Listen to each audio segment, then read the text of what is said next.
Yo, you don't know Shabarukas HE, high energy out of Sweet Sugar City St. Kitts, representing the Grandmasters Band, your road march champions. And yo, you see on the 22nd of April, it's all about Flag Fete right there in St. Martin. And you don't know, Grandmasters Band, your road march champions will be there representing St. Kitts and Nevis to the fullest. We're on the outside again. Outside again. It's a long time we ain't see the outside. They had us chain and lock up on the inside. Now watch how she rolling it on me. And in other news, the hip-hop show that's going on this Friday at the Festival Village, they just announced that the GOAT that was on the flyer gonna be performing live on stage. Let me show you the video of that too.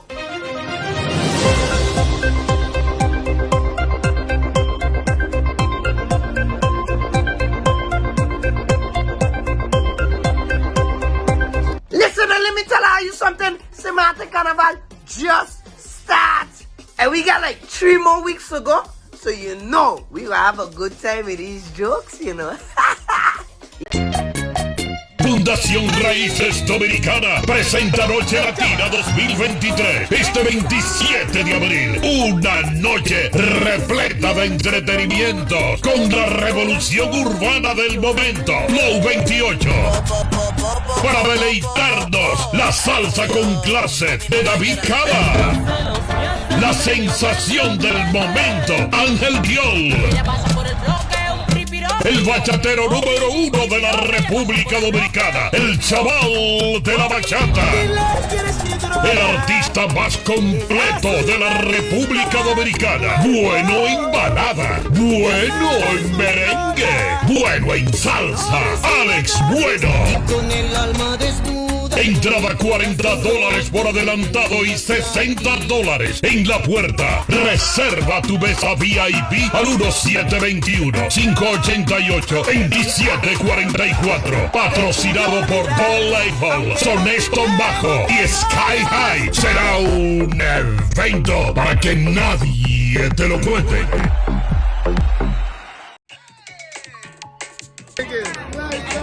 Dog life. Dog life. Dog life is life. Dog life, dog life,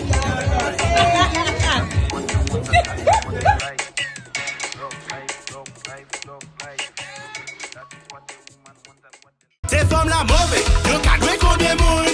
Even en maille, il pas connaître pour moun. Les gars sortent, il toujours dit qu'on j'y vais. Wow, wow, wow, wow. Girl, I love to feel it, whipping, whipping, whipping. Pulling, pulling, pulling. Girl, I love to feel it, clamping, clamping, clamping. Clamping, clamping, clamping. Girl, I love it. When you work your pussy muscle. Girl, I love it when you work your pussy muscle. Wow. Girl, I love it when you work your pussy muscle. Wow. Girl, I love it when you work your pussy muscle. What a wow, what a wow, what a wow, what a wow, wow, wow. Girl, I love it when you work your pussy muscle. Work your pussy muscle, baby. I feeling it gripping. I don't sit in, baby.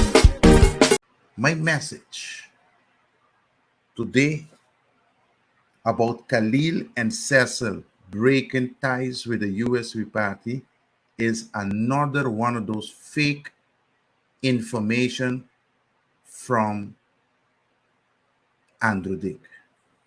So when you see Late Night Show attacking the USP and attacking me to destroy my image, remind Andrew Dick when he was half naked and everybody making video, making fun of him. And none of them to put a hand there and pull him on board to get the ass clean. Today he working big time job with TLM. Okay? Everybody who's part of the clique of Rolando giving him sponsorship on the show.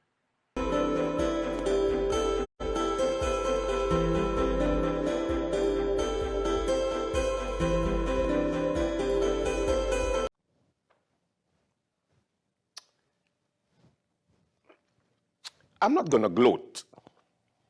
First, let me welcome you to the Fakest News Late Night Show with Andrew Dick I'm your fake host, Andrew Dick. Now, back in January, I remember the late night announced that 2 members of the USP, the United St. Martin Party, are looking for a different home. And I was ridiculed by the paparazzi. Yes, let me call them that, the paparazzi. I was ridiculed publicly, as you heard there. First of all, sir, I don't work for Telem, so you're wrong. I don't work for Telem. So, again, who's spreading false news? I don't work for Telem. What are you talking about?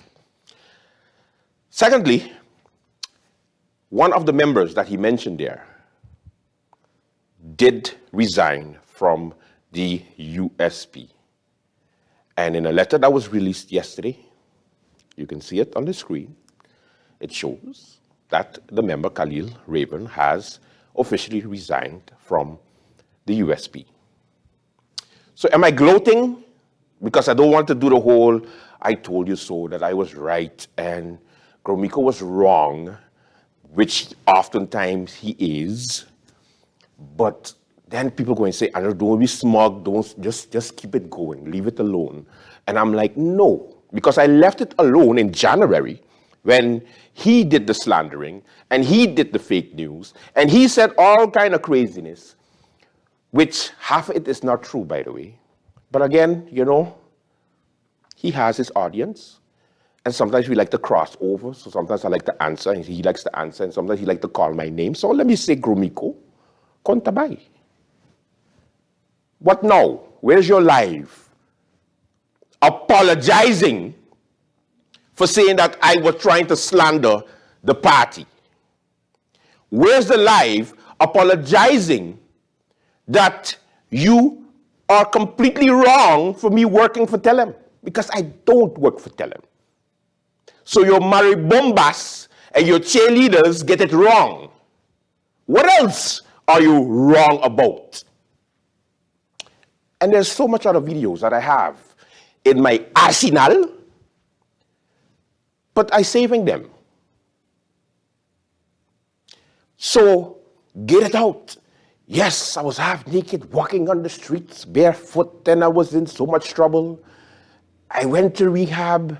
I came out and you're still talking about it up to this day. So everything you did for me during my time of suffering was because you wanted to use it for your political aspirations, or you did it from your heart? No, you don't have one because you have to continuously remind people, they know what's going on. Khalil Raven resigned from the party, he said, due to family reasons. Now, I heard he going to the Democratic Party. Go and make another meme now stating that I given fake news. The USP put out a statement, the president at least, on the paparazzi page, and he put that, the leader of the USP, Pamela Gordon Carty, basically stated, yes, we are transparent, so we let you know, it's confirmed, we wish him well. They don't wish him well, they don't, because they were salty. Yesterday, you had a post going on Facebook by the same paparazzi stating, well, at least we lost 1 vote, but we have 120 persons to convince to stay with the USP team. It's a sinking ship. You know what I think the family problem was? I think he went to his family and he said, I'm staying with USP, and then all the family members was like,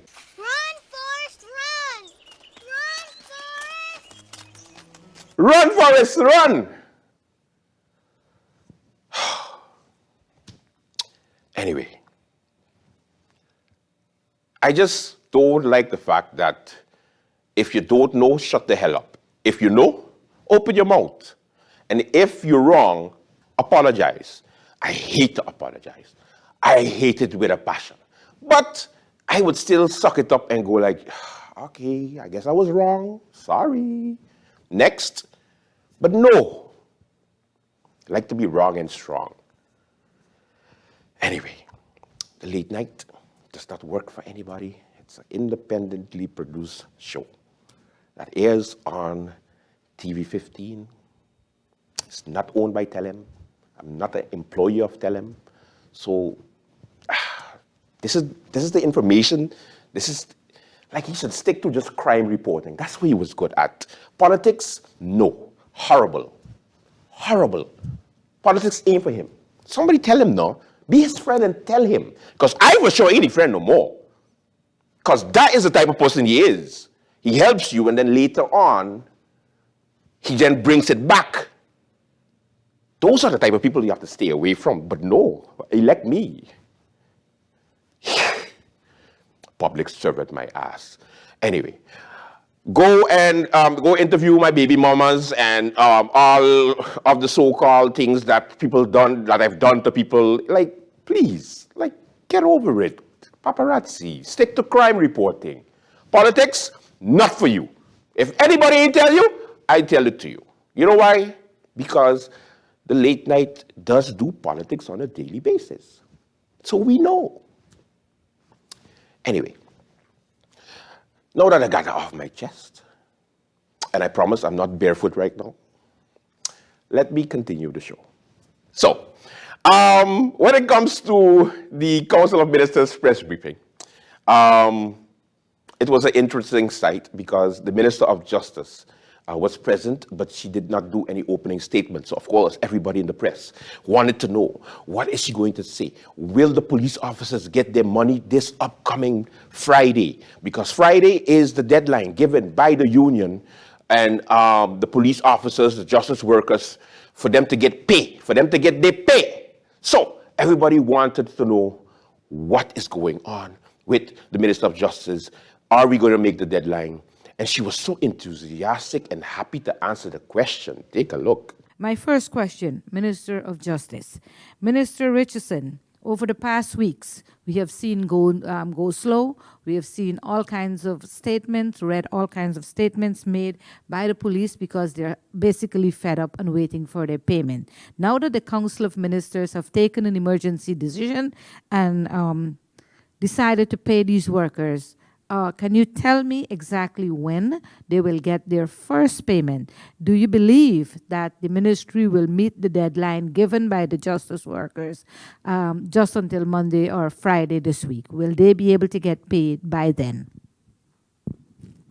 Thank you very much. Good morning to my colleagues and to the press and to everyone who's tuned in.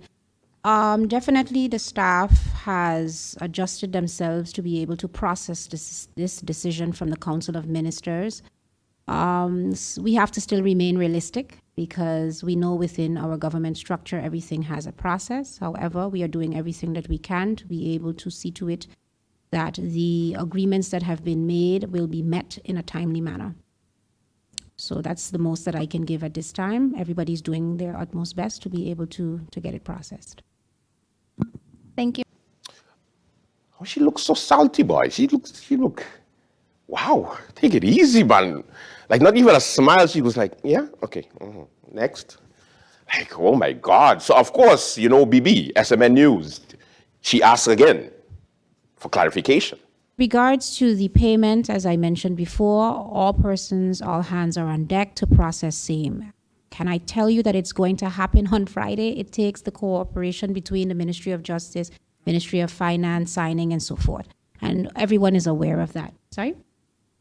I know it needs more than that, but I'm just saying that it requires the collaboration. And as I indicated, I recognize and we recognize where these demands are coming from. Persons who do not operate within the apparatus of government is requesting that things be done within their realm of time.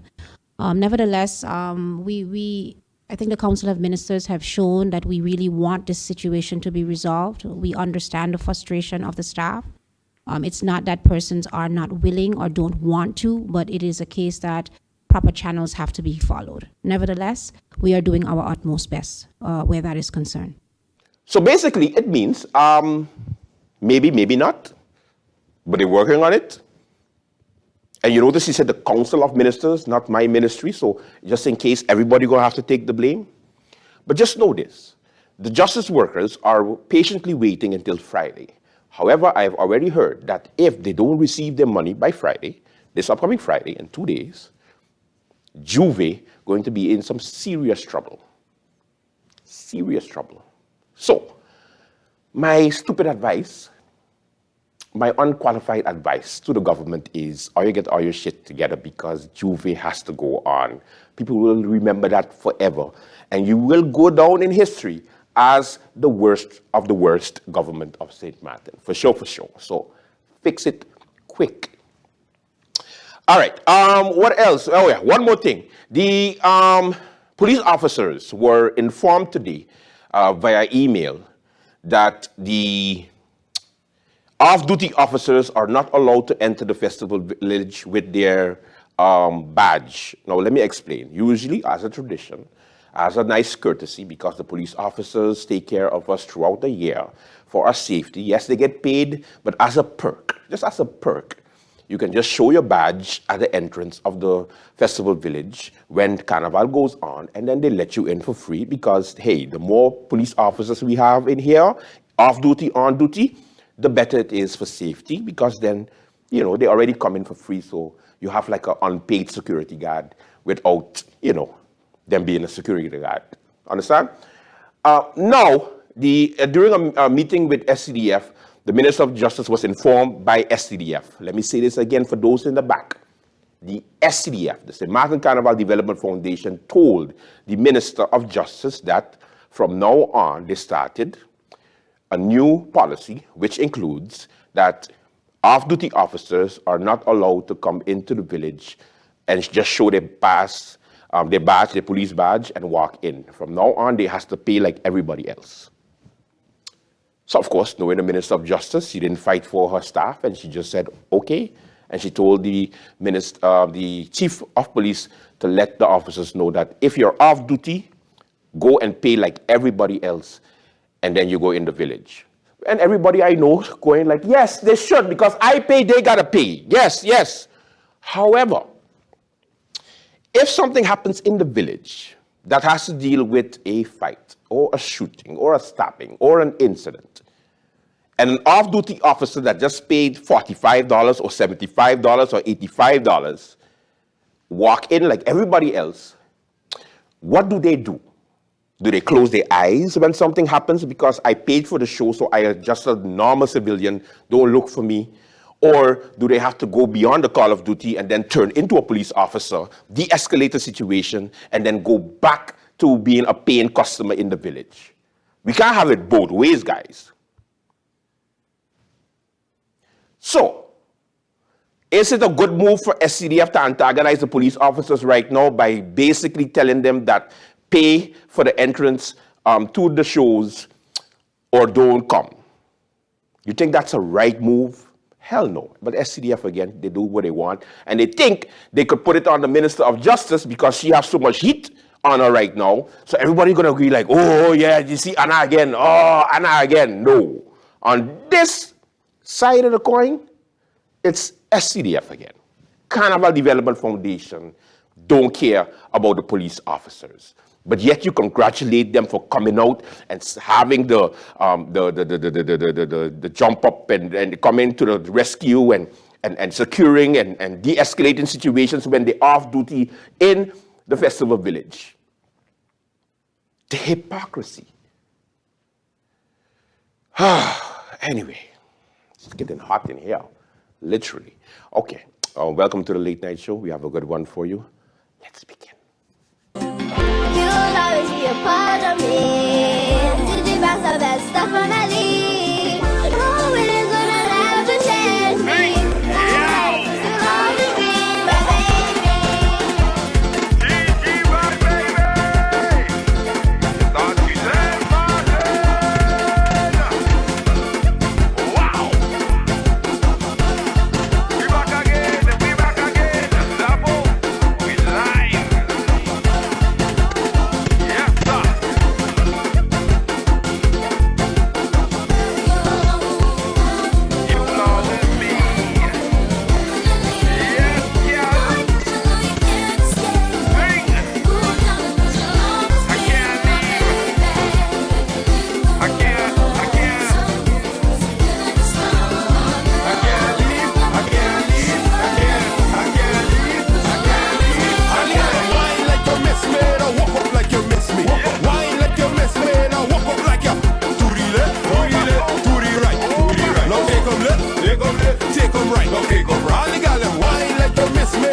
on the road. This carnival we back again and think you got the load. The woman in the street saying, oh, easy